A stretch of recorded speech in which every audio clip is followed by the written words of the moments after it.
మనం దేవుని యొక్క రాకడ కొరకు సిద్ధపడుతున్నాం. ఒకవైపు మనలను మనము ప్రభు ఎదుట కనపరుచుకోవడానికి దేవుడిచ్చే ఒక సమయము, ఈ కాలము. ఇలాంటి పరిస్థితుల్లో మనం దేవుని దగ్గర వచ్చి ప్రభుతో కాసేపు ప్రభు దగ్గర గడపాలని దేవుడు మనం ప్రేమించి మనల్ని ఈ స్థలానికి చేర్చున్నాడు. 2024 సంవత్సరము అనేకమైన అనుభవాలు, అనేకమైన సంఘటనలు, మనం ఊహించనివి, మనం తలంచనివి మన జీవితాల్లో మనకు ఎదురయ్యాయి. వాటిని అనుభవించాం. అందులో మంచివి, చెడ్డవి అనేకం కూడా మనం ఎదుర్కొన్నాం. వీటన్నిటిలో నుండి మనము మరి నూతన సంవత్సరంలో నూతన దిశలో మనం వెళ్ళడానికి ప్రభువు మనకు సహాయం చేయవాడై ఉన్నాడు. దేవుడే మనకు మార్గదర్శి. ఆయనే మన సంరక్షకుడు, మన పోషకుడు, మన నడిపించేవాడు ఆయనే. కనుక ఈరోజు మనం చదువుకున్న 4 పాటలన్నింటిలో కూడా దేవుని ప్రేమ ఎంత గొప్పదో మనకు కనబడుతుంది. ఆయన ప్రేమ ఎంత గొప్పది అంటే మనల్ని ప్రేమించడానికి మన దగ్గర ఏమీ లేదు అర్హత. కేవలం ఆయన కృప మనల్ని ఈ స్థితిలోనికి తీసుకుని వచ్చింది. యెషయా గ్రంథంలో మనం చదువుకున్నాం.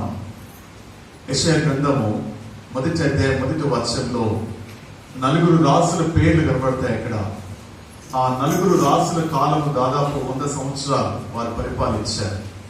ఆ 100 సంవత్సరాల్లో యెషయా భక్తుడు ఆ 4 రాజుల పరిపాలనలో ఆయన ఉన్నాడు.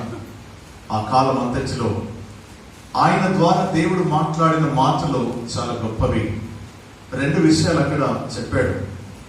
ఎద్దు తన కామందు నెరుగును, ఇంకోటి గాడిద తన సొంత వాని దొడ్డి తెలుసుకును. అంటే మనము దేవుని స్వరూపంలో చేయబడిన మనము, దేవుని యొక్క పోలికలో ఉన్న మనకు స్వేచ్ఛ ఉంది, మనకు ఆలోచన ఉంది, మనకు వివేకం ఉన్నది, మనకు వివేచన ఉంది, జ్ఞానం ఉంది, అన్ని ఉన్నాయి. మనం తీసుకునే నిర్ణయాలు వాటి యొక్క ప్రభావము, వాటి యొక్క పరిణామాలు మనకు తెలుసు. అయితే అక్కడ రాయబడిన ఎద్దు, గాడిద, వీటికి వివేచన లేదు, వీటికి జ్ఞానం లేదు, వీటికి తెలివి లేదు, వాటికి స్వేచ్ఛగా ఆలోచించే గుణం లేదు. అయితే వాటికి ఒకటి తెలుసు. ఏంటంటే వారి యజమాని వారికి తెలుసు. ఆ రెండింటికి వాటి యజమాని ఏం చెప్తాడో అది తెలుసు. యజమాని ఏం చెప్తే అది చేసేవి. వాటిని మన ముందు పెట్టి మానవుడా, వాటికున్న తెలివి నీకు లేకపోయింది అంటున్నాడు ఆయన. వాటికున్న తెలివి నీకు లేకపోయింది. ఇంకా ఎన్నిసార్లు నేను నీకు అవకాశాలు ఇవ్వాలి? ఎన్నిసార్లు నేను నీకు మరి నా దీర్ఘశాంతము, నా ప్రేమ నీకు కనపరచాలి? ఎంతకాలము? అందుకే అక్కడ భూమి ఆకాశాన్ని సాక్షులుగా పిలిచాడు. ఆ 29 వచనాల్లో ఉన్న సారాంశం ఒకటే, నువ్వు దేవుని తెలుసుకో, దేవుని ఎదురురా. నీ దేవుడు నీ కొరకు ఎదురు చూస్తున్నాడు, నా దేవుడు నా కొరకు ఎదురు చూస్తున్నాడు. అది ఈ రాత్రి మనము గ్రహించడానికి ఆ వాక్యం ఇవ్వబడింది. మన దేవుడు మన కొరకు ఎదురు చూస్తున్నాడు. ఆయన అవకాశం ఇచ్చింది, మన జీవితాన్ని పొడిగించింది. మనకు వాక్యము ధ్యానం చేయడానికి ప్రభు ఇచ్చిన సమయం అంతటిలో కూడా మనకున్నది ఒకటే, ప్రభువుని మనం తెలుసుకోవాలి, ప్రభువులో మనం ఎదగాలి, ప్రభువులో మనము సాగిపోవడానికి మనం ఈ రాత్రి ఇక్కడ తీసుకొని రాబడ్డాం. ఎవరు కూడా ఊరికినే రాలేదు. మనము అనుకోవచ్చు చాలాసార్లు, మనము ఇక్కడ కూర్చున్నాము అంటే దేవుని చిత్తము ఒకటి మనలో ఉంది. ఏదో ఒకటి ఆశించి ఆయన మనల్ని ఇక్కడ తీసుకొని వచ్చాడు. ఆయన మనల్ని ఇక్కడికి తీసుకొచ్చాడు. కనుక మనం అక్కడ చదువుకున్నాం, ఆయన ప్రేమ ఎంత గొప్పది ఇశ్రాయేలు ప్రజల ఎడల.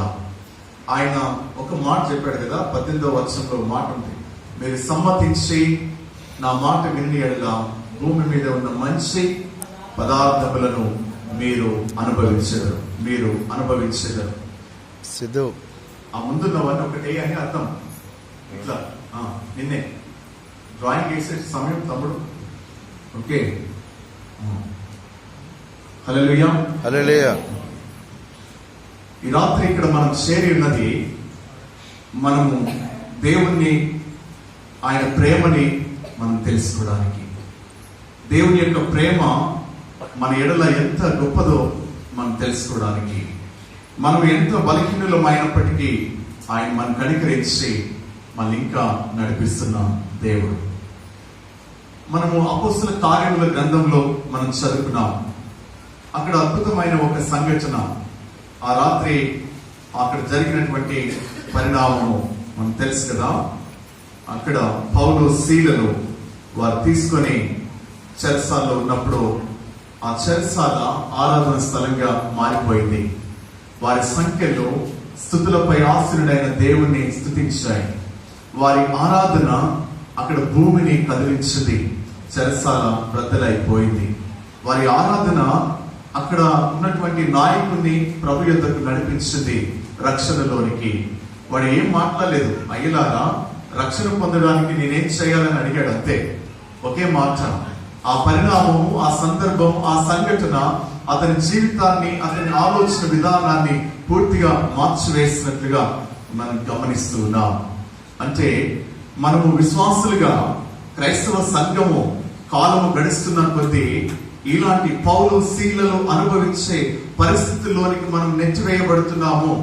కాలము తరిగిపోతుంది, మన సంవత్సరాలు జరిగిపోతున్నాయి. అంటే క్రైస్తవ సంఘము మరి ఈనాటి పరిస్థితులలో ఆదిమ సంఘము ఎలాంటి శ్రమల గుండా ప్రయాణం చేసిందో, ఆ శ్రమలలో వారు కనపరిచిన ఆధ్యాత్మిక జీవితము, వారు కనపరిచిన ఆధ్యాత్మిక ఔన్నత్యము, వారు కనపరిచిన విశ్వాసము ఎలాంటి పరిస్థితులలో అయినా, అది ఏ సందర్భం అయినా సరే, సంఖ్యలు వారి చేతిలో ఉన్నాయి, కాళ్ళకి సంఖ్యలు ఉన్నాయి, కానీ నోటికి సంఖ్యలు ఉన్నాయా? లేవు. వారు దేవుని స్తుతించారు. అక్కడ నాలుగుతో దేవుణ్ణి పాడారు, పెదాలతో దేవుణ్ణి గణపరిచారు. అందుకే చేతులకున్న సంఖ్యలు మరియు మన కాళ్ళకున్న సంఖ్యలు విడిపోయి చెరసాలు బద్దలై అక్కడ అది ఆరాధన స్థలంగా మారిపోయింది. ఆరాధన స్థలంగా మారిపోతుంది మాత్రమే కాదు, కానీ అక్కడున్న వ్యక్తి రక్షింపబడినట్టుగా మనం గమనిస్తున్నాం. అంత మాత్రమే కాదు, అక్కడ జరిగింది.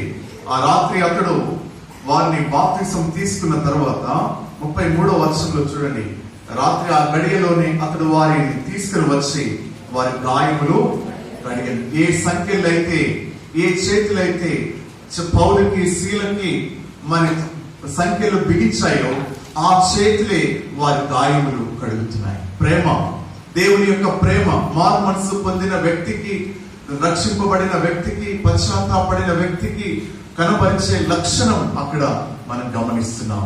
మనమందరము పాపులము, మనం బలహీనులము. అయితే దేవుని ప్రేమ మనలో ఉన్నప్పుడు అది మనల్ని బలవంతం చేస్తుంది. ఎవరిని దేనికి తెలుసా? మనకి దోషం చేసిన వారిని, మన కీడు చేసిన వారిని మనము ప్రేమించడానికి మనకి నేర్పిస్తుంది వాక్యము. ఏ చేతులు, ఏ కొరడాలతో వాళ్ళని కొట్టాయో, ఏ చేతులు వారిని బంధించాయో ఆ చేతులే ఇప్పుడు వారి గాయములు కడుగుతున్నాయి. వారి గాయములు కడగటం మాత్రమే కాదు, వెంటనే వారు బాప్తిసం పొంది వారిని ఇంటికి తీసుకుని వచ్చి వారికి భోజనం పెట్టారు. వారు హల్లెలూయా. ఎవరు? చెరసాల నాయకుడు వారికి భోజనం పెట్టాడు. ఆయన ఏ చేతులతో వారిని బంధించి ఆ చెరసాలలోనికి ఈడ్చుకొని పోయి వారిని సంఖ్యలతో బంధించాడో అదే చేతిలో అక్కడి నుంచి విడుదల పొంది అక్కడి నుంచి వారు వెళ్ళిపోయారు. హృదయానందం, హృదయంలో మార్పు పొందిన జీవితానికి అది సంకేతం. ఆయన ఇప్పుడు పౌలు శీలను ఎలా చూస్తున్నాడంటే వారు దేవదూతలా కనబడుతున్నారు ఆయనకి. పౌలు శీలను కూడా ఆయన ఏమని అన్నారా? వారి ప్రేమతో ఆయన వారిని దర్శించారు. ఎలా జరిగింది క్రైస్తవ సంఘం యొక్క అనుభవం ఇది. రాబోయే దినాల్లో మనము బలహీనులమే, కానీ దేవుడు మనకు తోడైంది మన ప్రతి పరిస్థితిలో ఆయన క్షమించి సిద్ధపరిచి తన పరిచర్య కొరకు ఇలాంటి అనుభవం గుండా సంఘము ప్రయాణించడానికి మనల్ని సిద్ధపరుస్తున్నాడు దేవుడు. హల్లెలూయా, హల్లెలూయా, హల్లెలూయా. 89వ కీర్తనలో మనం చదువుకున్నాం దేవుని యొక్క విశ్వాస్యతను, ఆయన యొక్క ఔన్నత్యాన్ని గురించి అక్కడ మనం చదువుకున్నాం. చివరిగా లూకా సువార్తలో మనం చదువుకున్నాం జక్కయ్య గురించి మనం చదువుకున్నాం. ఇప్పుడు అందరు తీసి పట్టుకోండి. జక్కయ్య, లూకా సువార్త 19వ అధ్యాయం మొదటి 10 వచనములు రాయబడినటువంటి ఆ సువార్తని మనం చదువుకున్నాము. ఈ రోజు మనం ఈ 4 పాఠాలను అనుసరించి మనకివ్వబడిన అంశము సంతోషముతో ప్రభు యొద్దకి రండి. సంతోషంతో ప్రభు యొద్దకు రండి. సంతోషంతో ప్రభు యొద్దకు రండి. ఎందుకు ప్రభు యొద్దకు రావాలి? ప్రభు దగ్గర మనకు దొరికిన భాగ్యము ఏంటి? ప్రభు దగ్గర దొరికిన భాగ్యము.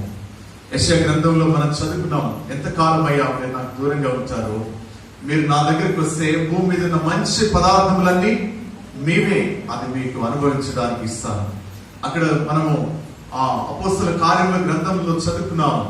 వారు చెరసాల్లో ఉండిన అక్కడ ఆ స్తుతులపై ఆశ్రయుడైన దేవుణ్ణి వారు స్తుతించిన విధానం చూసినప్పుడు చెరసాల నాయకుడికి ఈ దేవుని దగ్గరికి రావాలని ఆయనకు మనసు కలిగింది. ఈ ప్రజలు పౌలు శీలలు ఆరాధించే ఆ ప్రభు యొద్దకు నేను వస్తే నా జీవితం ఎంతో బాగుంటుంది. నేను నాయకుని కానీ నా జీవితంలో సంతోషం లేదు, నేను అధికారిని నా జీవితంలో ఆనందం లేదు. కానీ వీరు చెరసాలలో ఉండిన చేతులకు కాళ్ళకు సంఖ్యలో బిగించిన వారి ఇంత హృదయముతో సంతోషిస్తున్నారు. ఏంటి కారణము అంటే వారు ఆ ప్రభుని ఆయన తెలుసుకున్నాడు.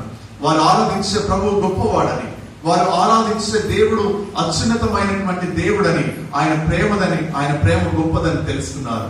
దేవుణ్ణి ఆరాధించడానికైనా దేవుని ప్రేమ అనుభవించడానికైనా సంఖ్యలో అడ్డు కాదు, చెరసాల అడ్డు కాదు. అక్కడ ఆ చెరసాల నాయకుడు ప్రభు యొద్దకు రావడానికి చెరసాల అడ్డుగా వచ్చిందా? రాలే. ఆ సంఖ్యలో అడ్డుగా వచ్చాయా? రాలేదు. ఏ చేతులైతే వారిని బంధించాయో అదే చేతులు గాయాలు కడిగి భోజనం పెట్టి ఆతిథ్యం ఇచ్చి పరిచర్య చేశాడు ఆయన. ఆ ఇల్లు పరిచర్యగా మారిపోయింది. ఆ నాయకుడి ఇల్లు ఎంత అద్భుతమైన జీవితము. ఎందుకు? ఆయన ప్రభుని తెలుసుకున్నాడు కాబట్టి, ప్రభు యొద్దకు వచ్చాడు కాబట్టి ఆ అనుభవాన్ని ఆయన కలిగి ఉన్నాడు. ఈ రాత్రి మనం ఇక్కడ చదువుకున్నాము లూకా సువార్త 19వ అధ్యాయం. అందరు తీసి పట్టుకొని ఇందులో నుంచి కొన్ని మాటలు త్వరగా ఆలోచన చేయడానికి మనము ప్రయత్నం చేస్తాము. లూకా సువార్త 19వ అధ్యాయం 10వ వచనము. బైబిల్ అంతటిని తెలియజేసే ఒకే ఒక వచనం అది. నశించిన దానిని వెతికి రక్షించుటకు మనిషి కుమారుడు వచ్చాడు. హల్లెలూయా, హల్లెలూయా, హల్లెలూయా. నశించిపోయిన దానిని వెతికి రక్షించుటకు మనిషి కుమారుడు వచ్చాడు. ఆ ఒకే వచనము 66 పుస్తకములతో కూడిన ఈ పరిశుద్ధ గ్రంథాన్ని మన ముందు పెడుతుంది. దేవుడు ఎవరో తెలియజేసే వచనం అది. ఆ వచనము దేవుని ప్రేమని మన ముందు పెడుతుంది. ఆయన శిలువ త్యాగాన్ని మన ముందు పెడుతుంది. ఆయన మనకిచ్చిన రక్షణని మన ముందు పెడుతుంది. నశించిన దాన్ని వెతికి రక్షించుట దేవుని యొక్క రక్షణ కార్యాన్ని మన ముందు పెడుతుంది. దేవుని యొక్క కృపా బాహుల్యము ఆ వచనంలో మనకు కనబడుతుంది. దేవుని కృపా బాహుల్యము. ఈ రాత్రి మనం ఇక్కడ చేరి సంవత్సరం వెంబడి సంవత్సరము జరిగిపోతూ ఉండగా మనం ఇంకా సజీవ లెక్కలో చేర్చబడి ఉన్నాము. కారణం ఏంటంటే నశించిపోతున్న మనకి ప్రభు రక్షించడానికి ఒక అవకాశము ఆయన మన ముందుకు తీసుకుని వచ్చాడు. ఈ కాలాన్ని మన జీవితంలో ఇవ్వడం ద్వారా, ఈ కాలాన్ని అనుభవించడానికి ఆయుష్ను పొడిగించడం ద్వారా మన యొక్క జీవితంలో మన కుటుంబాలతో కలిసి ఉండడానికి ఏంటంటే ఒకే ఒక కారణము, నశించిపోతున్న మనలని రక్షించడానికి ప్రభు కాలాన్ని పొడిగించాడు. ఆయన కాలాన్ని మన ముందు తీసుకొచ్చాడు. ఆయుష్ను మనకిచ్చి దీన్ని అనుభవించడానికి ఆయన కృప చూపాడు. నశించిన దాన్ని, దేంట్లో నశించిపోయా మనము? ఆయన స్వరూపము. ఆదికాండం 1వ అధ్యాయం 26-27 వచనాల్లో మనం చూస్తే దేవుడు మన స్వరూపమందు మన పోలిక చొప్పున నరులను చేయదము. అది ఆయన పోలిక, ఆయన స్వరూపం, ఆయన సహవాసం. అది పోగొట్టుకున్న మనము పాపం చేసి, మానవుడు పాపం చేయటం ద్వారా దేవుని యొక్క పోలికని పోగొట్టుకున్నాడు. మనిషి నశించిపోయాడు దేనిలో అంటే దేవుని పోలికను పోగొట్టుకోవడంలో. దేవుని పోలిక ఎప్పుడైతే పోయిందో ఆయన స్వరూపం పోగొట్టుకున్నాము, ఆయన సహవాసాన్ని పోగొట్టుకున్నాము, ఆయనకు దూరం అయిపోయాము. అదే నశించిపోవటం. నశించుట అంటే అర్థం అంటే ఒక్కటే దేవునితో లేకపోవడమే నశించిపోవడం, దేవునితో సహవాసం లేకపోవడమే నశించిపోవటం. అందుకే మనం దాన్ని ఇంకా సులభంగా అర్థం చేసుకుంటే యోహాను సువార్త 15వ అధ్యాయంలో నాలో నిలిచి ఉండని ప్రతి తీగ ఆయన తీసి బయట పారవేయను అంటే ఏంటి? ఆ తీగె ద్రాక్షవల్లిలో నిలిచి ఉండాలి. తీగ ఎక్కడ ఉండాలి? ద్రాక్షవల్లిలో నిలిచి ఉండాలి. అప్పుడే దానికి సహవాసము.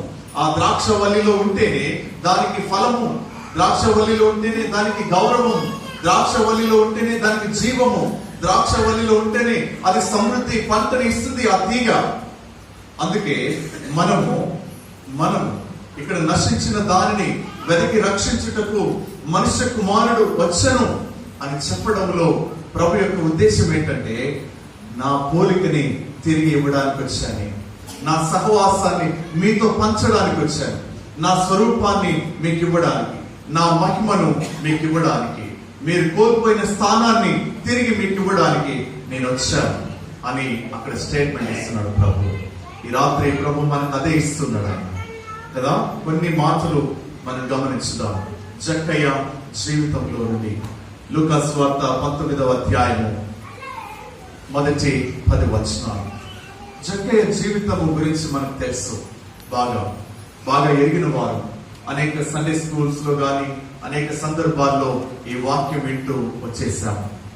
ఈ వాక్య భాగాన్ని మనం చదువుతున్నప్పుడు దేవుడు నాకు ఇచ్చిన ఒక తలంపు ఒకటే. జక్కయ్య తీసుకునే నిర్ణయం ఆయన డెసిషన్ ఆయన జీవితాన్ని మార్చేసింది. ఆయన తీసుకున్న నిర్ణయము ఒక నూతనమైన ఆలోచనలోనికి ఆయన నడిపించింది. నూతనమైన తలంపులతో ఆయన జీవితంలో అక్కడ మనం కలుగుట మనం చూస్తున్నాం. ఈ వచనాన్ని, ఈ వాక్య భాగాన్ని ఆలోచన చేస్తున్నప్పుడు ఒక వ్యక్తి తీసుకునే నిర్ణయం అది వ్యక్తిని, సమాజమును ప్రభావితము చేస్తుంది అని అర్థమైంది. ఒక వ్యక్తి తీసుకునే నిర్ణయము అది జక్కయ్య ఆనాడైనా, ఈరోజు మనమైనా, నేనైనా, మనం తీసుకునే నిర్ణయము ఒక వ్యక్తిని మరియు సమాజాన్ని ఏం చేస్తుంది? ప్రభావితం చేస్తుంది. అది మంచి అయినా చెడైనా, అది ఏదైనా సరే, ఆ నిర్ణయం ఎలాంటిదైనా అది మన జీవితాన్ని ప్రభావితం చేస్తుంది, మన కుటుంబాన్ని ప్రభావితం చేస్తుంది, సమాజాన్ని ప్రభావితం చేస్తుంది. అయితే ఇంకా కాస్త దాన్ని ఇంకొక తీరుగా ఆలోచన చేస్తే, అదే సమాజమును ప్రభావితం చేసే వ్యక్తి మారితే, మళ్ళీ చెప్తాను, ఒక వ్యక్తి తీసుకునే నిర్ణయము వ్యక్తిని, కుటుంబాన్ని ప్రభావితము చేస్తుంది. కానీ సమాజాన్ని ప్రభావితము చేయగలిగిన స్థాయిలో ఉన్నటువంటి వ్యక్తి మారితే అది ఎంత దీవెనకరంగా ఉంటుందో జక్కయ్య జీవితంలో మనం గమనిస్తాం. అర్థమవుతుందా? మళ్ళీ జ్ఞాపకం చేస్తాను. మన చేతిలో నీ మాట వినగలిగిన వారు ఈ ఊర్లో ఉన్నారు. నీవు ఒక మాట చెప్పితే కదిలి వచ్చే ప్రజలు ఉన్నారు ఏదైనా చేయడానికి, అది మంచి గాని చెడు గాని. కానీ నీవు ఆ స్థాయిలో ఉండి నీవు తీసుకునే నిర్ణయము అది దేవునికి సంబంధించింది అయినట్లయితే దాని యొక్క ప్రభావము సంఘముపై ఎంత బలంగా ఉంటుంది. ఈరోజు ఈ రాత్రి మనం ఆలోచన చేయాలి.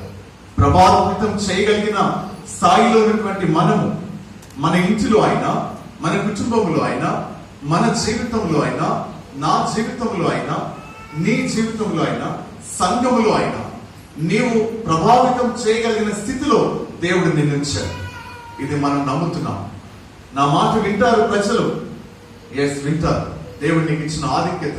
అయితే ఆ ప్రభావితం చేయగలిగిన నీవు మంచి నిర్ణయాన్ని తీసుకున్నట్లయితే అది దేవునికి మహిమ, ప్రజలకు ఆశీర్వాదం. ప్రజలకి ఆశీర్వాదం. ఈ రాత్రి మనం జక్కయ్య జీవితంలో అదే గమనిస్తాము. చూడండి కొన్ని మార్పులు. అక్కడ మొదటి వచనంలో ఆయన సంచరించుచు, యేసుక్రీస్తు ప్రభువారు సంచరించుచు యెరికో పట్టణములో ప్రవేశించి దాని గుండా పోవుచుండెను. ఇదిగో సుంకపు గుత్తదారుడును ధనవంతుడునైన జక్కయ్య అను మారు పేరు గల ఒకడు. జక్కయ్య యొక్క స్టేటస్ మనకు కనబడుతుంది. ఈ జక్కయ్య ఎవరు? ఆయన ఒక ఎంప్లాయ్, ఆయన ఒక ట్యాక్స్ కలెక్టర్. రెండవది ఆయన ధనవంతుడు. జక్కయ్య అనే పేరుకి అర్థము పవిత్రుడు. ఏం పేరు? పవిత్రుడు లేదా నిర్మలుడు అనే అర్థము. పేరుకు అర్థం జక్కయ్య అనే పేరుకు నిర్మలుడు లేదా పవిత్రుడు అని అర్థము. హల్లెలూయా, హల్లెలూయా. అయితే ఇలాంటి వ్యక్తి తన జీవితంలో ఆయన చేసినటువంటి ఆయన జాబ్ మనకు తెలుసు. ఆయన ధనవంతుడు. మొదటిది ఆయన సుంకపు గుత్తదారుడు. ఆనాడు రోమా ప్రభుత్వం యొక్క పరిపాలనలో ప్రజల మీద అనేకమైన రకాల పన్నులు ఉన్నాయి. అనేక రకాలైన పన్నులు వసూలు చేసేవారు. ఈ పన్నులు వసూలు చేసే వారిని యూదులు అసహించుకునేవారు. అలా అసహించుకోబడిన వ్యక్తి జక్కయ్య. అలాగా అసహించుకోబడిన వ్యక్తి ఆయన ఉద్యోగ ధర్మాన్ని ఆయన నిర్వర్తిస్తున్నాడు. ట్యాక్స్ వసూలు చేయటం ఆయన పని. కానీ ఆయన ట్యాక్స్ వసూలు చేయటం మాత్రమే కాదు, కానీ నియమించబడిన దానికంటే అధికంగా వసూలు చేసేవాడు. ఆయన కింద చాలా మంది పని వాళ్ళు ఉన్నారు. మరియు ఆయన ఈ ఉద్యోగంలో ఆయన అనుసరించే పద్ధతి అనేక మంది పేద ప్రజలకి చాలా కష్టాన్ని, నష్టాన్ని తీసుకొచ్చింది. వారు చాలా బాధించబడుతున్నారు. వారు చాలా మరి ఆర్థిక పరమైన చిక్కుల్లో వారు పడిపోయారు. అది ఆయన జాబ్, అది ఆయన చేసే పని. అందుకే జక్కయ్య అంటే ఎవరు కూడా మంచి అభిప్రాయం లేదు. జక్కయ్య అంటే ఎవరు కూడా గౌరవించేవారు కాదు. జక్కయ్యని ఎవరు కూడా ఆయనకి మంచి వ్యక్తి అని ఎప్పుడు కూడా సంబోధించేవారు కాదు ఆయన్ని. అందుకే మనం యేసు ప్రభు వారు ఆయన ఇంటికి వచ్చినప్పుడు ప్రజలందరూ ఇస్తున్నటువంటి మాట ఏంటి తెలుసా? పాపి అయిన మనుషుల యొద్దకు బస చేయడానికి ఆయన వెళ్ళారు. ప్రజల దృష్టిలో జక్కయ్య పాపి. బయటికి మనకు అది వాస్తవమే. ఆయన క్రియలు కూడా అలాగే ఉన్నాయి, ఆయన పద్ధతి అలాగుంది. కానీ ఆయన హృదయము చాలా గొప్పది. ఆ హృదయంలో ఆయన ధనవంతుడే. ఆయన పన్నులు వసూలు చేసేవాడే, దుర్మార్గంగా వసూలు చేసేవాడే. కానీ ఆయనకు ఒక ఆశ ఉంది. అక్కడ 2వ వచనం చూద్దామా? 3వ వచనము. యేసు ఎవరో అని చూడగోరెను. యేసు ఎవరో అని చూడగోరితే మంచిదే.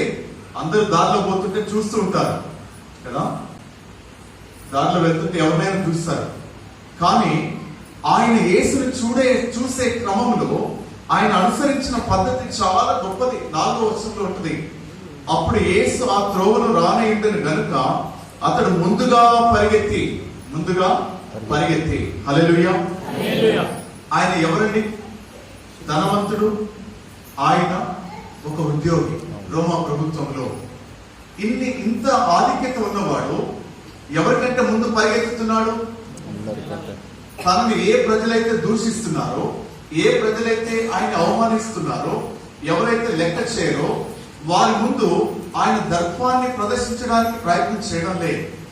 ఎవరిని చూడడానికి పరిగెత్తుతున్నాడు? యేసుని చూసే ఆ క్రమంలో ఆయన వీళ్ళెవ్వరూ ఆయన కనబడతలేదు. వీళ్ళెవరు కూడా వారెవ్వరు ఏ ప్రజలు ఆయన దూషించడానికి ఆయన చుట్టూ ఉన్నారు. యేసు వెంట వచ్చే జనం కనబడడం లేదు.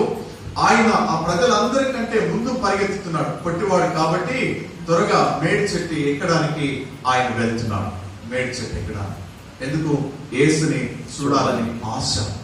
అతని హృదయంలో ఉన్నటువంటి ఆశ తెలియజేస్తుంది యేసుని చూడాలని. ఆయన ఏదో నామమాత్రంగా చూడాలని రాలేదు. ఆయన యేసయ్యని ఏదో అందరూ పోతున్నాడు కాబట్టి, ఆయన గురించి విన్నాడు కాబట్టి, ఆయన ఎవరో, ఆ వ్యక్తి ఎలా ఉంటాడో, ఆయన రూపం ఏంటో చూడడానికి రాలేదు అక్కడ ఆయన. ఎందుకంటే ఆయన యేసు ప్రభు ఆయన ఇంటికి వచ్చినప్పుడు ఆయన తీసుకున్న నిర్ణయాలు అతని హృదయాన్ని మన ముందు పెడుతున్నాయి. అతడు అనుసరించిన పద్ధతి అతడు నిలబడిన విధానము, అతడు ప్రభుని పిలిచే విధానము, అతని హృదయంలో ఉన్న తపన, ప్రభుని చూడాలని ఆ హృదయ వేదనలో ఆయన మనకు అక్కడ కనబడుతుంది. అక్కడ కింద వచ్చినప్పుడు రండి, ఆశగల ప్రాణమును తృప్తిపరిచే దేవుడు కదా. 5వ వచనంలో యేసు ఆ చోటికి వచ్చినప్పుడు కన్నులెత్తి, జక్కయ్య త్వరగా దిగుము, నేడు నేను నీ ఇంట ఉండవలసి ఉన్నదని అతనితో చెప్పగా. ఈ వచనము ఏం చెప్తుందంటే దైవిక ఆవశ్యకత అని చెప్తుంది. రెండవది, స్వార్థలన్నిటిలో కూడా యేసు ప్రభు తనను తాను ఆహ్వానించుకున్న ఇల్లు ఇదొకటే. అందరూ ఆయన పిలిస్తే పోయారు, ఆయన ఆహ్వానించారు, పిలిస్తే వెళ్ళాడు అన్ని చోట్లకి.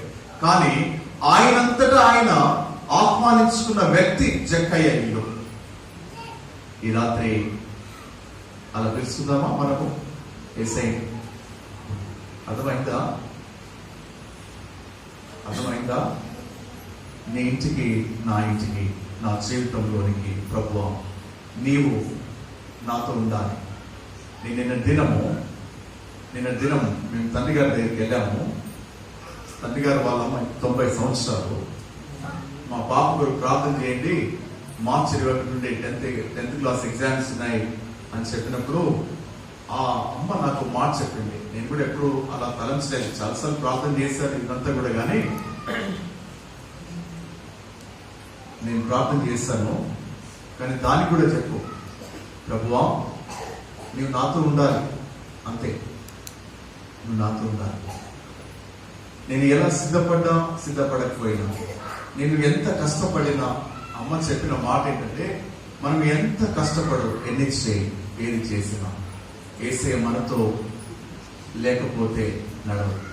ఆమె ఆ రాత్రి అక్కడ మాట్లాడుతున్నప్పుడు నిజంగా నేను కూడా గ్రహించాను, అరే ఇన్ని రోజులు మేము తెలియక చేసాం ప్రార్థనలు అనేకము, కానీ 90 సంవత్సరాల ఆ తల్లి యేసయ్య మనతో ఉండాలి, నాతో ఉండాలి అని దానికి నేర్పు ప్రార్థన, దానికి నేర్పు ఇట్లా చేయమని ప్రార్థన. నేను ఫస్ట్ రావాలా, సెకండ్ రావాలా, అది తర్వాత, ప్రభువా నీవు నాతో ఉంటే చాలు, నువ్వు నాతో ఉంటే నీవే నన్ను ఎక్కలేనంత కొండ పైకి ఎక్కించగలవు. ఈ రాత్రి ఇక్కడ జక్కయ్య ఎవరిని చూడాలని అనుకున్నాడు? యేసయ్యని చూడాలనుకున్నాడు. కానీ యేసయ్య ఆయనకి ఇచ్చింది ఏంటి? నేను నీతో వస్తానయ్యా, నీ ఇంటికి వస్తాను, దిగిరా త్వరగా, నన్ను చూడడానికి నువ్వు చెట్టు ఎక్కవు, కానీ నీ సహవాసంలో నేనుండడానికి నీ ఇంటికి వస్తాను. ఈ రాత్రి నీతో ఉండడానికి, నీ ఇంట్లో ఉండడానికి. ఏ ప్రజలు నిన్ను దూషిస్తున్నారో, హేళన చేస్తున్నారో, అవమానపరుస్తున్నారో, అక్కడ నీతో ఉండడానికి నేను నీ ఇంటికి వస్తాను. ఈ రాత్రి ఎంత మంచి మాట కదా. ప్రభు యొద్దకు వచ్చిన మనము ఈ రాత్రి ప్రభువుని మనం అడగాలి, ప్రభువా నీవు నాతో ఉండాలయ్యా, నా ఇంట్లో ఉండాలి, నా జీవితంలో ఉంటే నాకు ఏది కొదవలేదు, నీవు నాతో కలిసి ఉంటే నేను ఏదైనా చేయడానికి, నా జీవితాన్ని మార్చుకోవడానికి అవకాశం ఉంటుంది. నేను నీ పేరు పెట్టబడిన వాడిని. కొన్నిసార్లు నీవు లేనప్పుడు నేను అనేకమైనటువంటి తప్పులు, పొరపాటు చేశాను, పలికిన పడ్డాను అని మనము దేవుని అడిగి ఈ నూతన సంవత్సరం అంతటిలో ప్రభువా ఆరంభం నుంచి అంతము వరకు నీవు నాతో ఉండాలని మనం ప్రభువుని అడగాలి. దైవిక ఆవశ్యకత ఈ వచనం జ్ఞాపకం చేస్తుంది. ప్రభు తను ఆహ్వానించుకున్న సంఘటన ఈ వచనం జ్ఞాపకం చేస్తుంది. వెంటనే జక్కయ్య త్వరగా దిగి సంతోషంతో ఏం చేశాడు? ఆయన యేసయ్యని చేర్చుకున్నాడు. సంతోషంతో చేర్చుకున్నాడు. ఆయన బలంతో ఏం లేదండి, యేసయ్యని చేర్చుకున్నాడు. నువ్వు హ్యాపీగా నువ్వు యేసయ్యని చేర్చుకో, మన ఇంటిని మార్చేస్తాడు ఆయన. మన జీవితాల్ని మార్చగలిగిన దేవుడు ఆయన. మన ఆలోచనల్ని మార్చగలిగిన దేవుడు, మన తలంపుల్ని మార్చగలిగిన దేవుడు. జక్కయ్య తీసుకున్న ఒకే ఒక నిర్ణయం, యేసుని చూడాలని ఆశ, పరిగెత్తి మేడి చెట్టు ఎక్కిన తర్వాత యేసు ప్రభు ఆ ఇంటికి వచ్చాడు. ఆ ఇల్లు పావనం అయిపోయింది. అదొక ఆరాధన స్థలంగా మారిపోయింది. అది దేవుని ప్రేమతో నిండిన ఇల్లుగా మారిపోయింది ఆ ఇల్లు. అవునా కదా? అక్కడ చూడండి 8వ వచనంలో మనం చూస్తే, 8వ వచనంలో జక్కయ్య నిలబడి, ఇదిగో ప్రభువా, ఇదిగో ప్రభువా. యేసయ్య ఏమయ్యాడు ఇప్పుడు? 2వ వచనంలో ఎవరో ఆయన, ఆ యేసు ఎవరో, ప్రజలు చెప్పగా విన్న యేసు ఎవరో, ఆయన రూపం ఏంటో, ఆయన ఆహార్యం ఏంటో, ఆయన ఎలా ఉంటాడో చూడాలని వచ్చిన యేసయ్య, ఆ యేసయ్యని చూడాలని వచ్చిన జక్కయ్య ఇప్పుడు ప్రభుని చూసి ఏమంటున్నాడు? ప్రభువా, యజమానుడు అయిపోయాడు. ఆయన జీవితంలో నూతన యజమానుడు వచ్చి చేరాడు. నూతన యజమానుడు ఆయన ఇంటిలోనికి వచ్చాడు. అంతకుముందు ఆయన యజమాని ఎవరు? డబ్బు, ఉద్యోగము, అన్ని ఆయన యజమానుడు. ఆయన సుంకపు గుత్తదారుడు, ఆయన ధనవంతుడు. ఆయన నిర్ణయాలు యేసు లేక ఉన్న మునుపు ఒక రకంగా ఉండేవి. కానీ ఎప్పుడైతే యేసు ప్రభు ఆయన జీవితంలో వచ్చి చేరాడో, ఇదిగో ప్రభువా అని పిలుస్తున్నాడు. ప్రభువా అంటే ఇక నీవే నాకు దిక్కు. తెలంగాణ భాషను చెప్పాలంటే నీ బాంఛన్ దొర అని అర్థం ఉందా?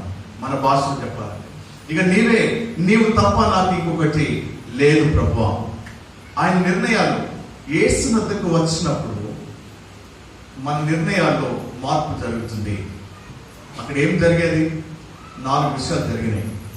ఒకటి, ఆయన నిర్ణయంలో మార్పు వస్తుంది. మొదటిది, ప్రభువా అని పిలుస్తున్నాడు. రెండవది, ఆయన తన ఆస్తిని సగము బీదలకు ఇస్తున్నాడు. మూడవది, ఎవరి యొక్కని అన్యాయంగా తీసుకుంటే 4 అంతలు అధికముగా చెల్లిస్తున్నాడు. నిర్ణయాలలో మార్పు వచ్చేసింది. నాది అని అనుకోలేదు ఆయన. నాది అనే స్వార్థ పరత్వం లేదు ఇప్పుడు ఆయనకి. ఇది దేవుని ప్రజలది, దేవుని ప్రజలది అంటున్నాడు ఆయన. ఎప్పుడైతే జక్కయ్య జీవితంలో యేసు ప్రభు వచ్చి చేరాడో, ఆయన జీవితంలో మార్పు మాత్రమే కాదు అక్కడ జరిగింది, సమాజం కూడా బాగుపడింది. ఎందుకు? అప్పటి వరకు వారు పీడిత బాధిత ప్రజలు, వారు పన్నులు అధికంగా వసూలు చేయబడిన వారు.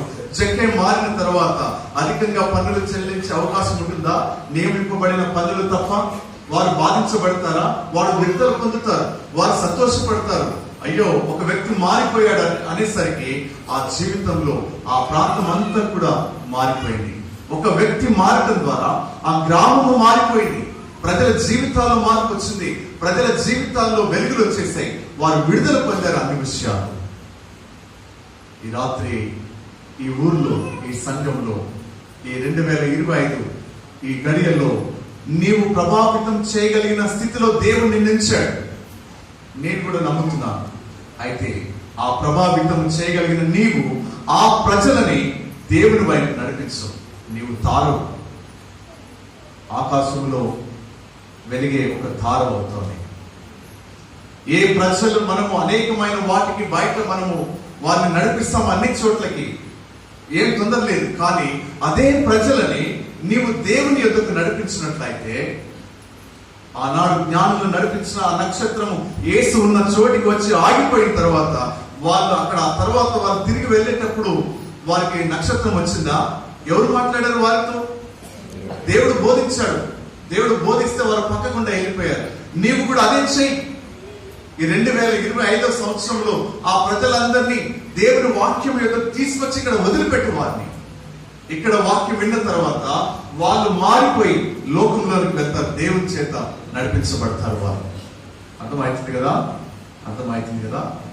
అది అన్ని స్థాయిలో అందరం కూడా అదే మనము ఈరోజు జక్కయ్య జీవితంలో మనం నేర్చుకుంటాం. రెండవది, ఆయన ప్రాధాన్యతలో మార్పు కనబడుతుంది. నిర్ణయాల్లో మార్పు వచ్చేసింది. ఆయన ప్రాధాన్యతలో మార్పు వచ్చేసింది. మనం చూసే వాటిపై దృష్టి మారిపోయింది ఆయనకి. తర్వాత ఇష్టపడిన వాటిపై ఆయనకి ఆసక్తి ఇప్పుడు లేదు. అంతకుముందు ఏమి ఇష్టం ఆయనకి? పదవి ఇష్టము, డబ్బు ఇష్టము, ఇవన్నీ ఇష్టం. కానీ ఇప్పుడు అవన్నీ కూడా వదులుకుంటున్నాడు ఆయన అన్నిటినీ వదులుకుంటున్నాడు. రెండవది, ఆయన యేసు వద్దకు వచ్చినప్పుడు ఆయనకి ఏం దొరికింది తెలుసా? గౌరవం దొరికింది. ఏం దొరికింది? అంతకుముందు వచనంలో ఏమన్నారు? ఈయన పాపి అయిన మనిషి యొద్దకు వెళుతున్నారు అన్నప్పుడు యేసు ప్రభు ఏమన్నాడు? ఇతడును అబ్రహాం కుమారుడే, నేడు ఈ ఇంటికి రక్షణ వచ్చింది. ఆ ఇల్లు చూసి ఇక్కడ ఈ ఇంట్లో ఉన్నవాడే మళ్ళీ పీడించేవాడు అనే ప్రజలు ఇప్పుడు ఆ ఇంటిని చూసి ఈ ఇంటిలో రక్షణ ఉంది అని చెప్పగలుగుతున్నారు. ఎంత అద్భుతంగా యేసు వద్దకు వస్తే దొరికే భాగ్యం మన జీవితాల్లో. జక్కయ్య జీవితంలో చూస్తున్నాం. కుటుంబంలో ఆయన జీవితంలో గౌరవాన్ని సంపాదించుకున్నాడు. కుటుంబంలో పరిస్థితులు మారిపోయాయి. ఒక సాక్ష్యము సంపాదించుకున్నాడు. గృహము ఆదిత్యముగా ఇచ్చేదిగా మారిపోయింది. తనకున్న వనరులని పంచుకునే స్థితికి ఆయన వెళ్ళిపోయాడు. యేసు వద్దకు వచ్చినప్పుడు జరిగిన పరిణామాలు ఇవన్నీ కూడా ఈ రాత్రి ఇక్కడ చేరిన మనము, మన జీవితము, మనం కూడా కొన్నిసార్లు అనేకమైన నిర్ణయాలు చేసి ఉన్నాం. వాటి వల్ల పర్యవసానాలు, పరిణామాలు మనం అనుభవిస్తున్నాం. ఇక మీదట ప్రభుతో ఆ నిర్ణయాల్లో అప్పుడు దేవుడు లేకపోయి ఉండొచ్చు. దేవుడికి మనం దూరంగా జరిగి ఉండి తీసుకున్న నిర్ణయాలు అయి ఉండొచ్చు. అందుకే ఇక నుంచి మనము దేవుని దగ్గర మొరపెట్టి, దేవుని సన్నిధిలో కనిపెట్టి, ప్రభువా నీవు నాతో ఉండు, నాతో ఉంటే నేను నా జీవితంలో మార్పు వస్తుంది, నా గౌరవం వస్తుంది, నాకు సాక్ష్యం వస్తుంది, నా ఇల్లు రక్షణగా అది ఎంచబడుతుంది. రెండవది, నా నిర్ణయాల్లో ప్రాధాన్యతలో మార్పు వస్తుంది, నా జీవితాన్ని నేను బాగు చేసుకుంటాను, నీకు ఇష్టమైన త్రోవలో నేను నడుస్తాను. ప్రార్థన చేసుకున్నాం. తల్లు వంచి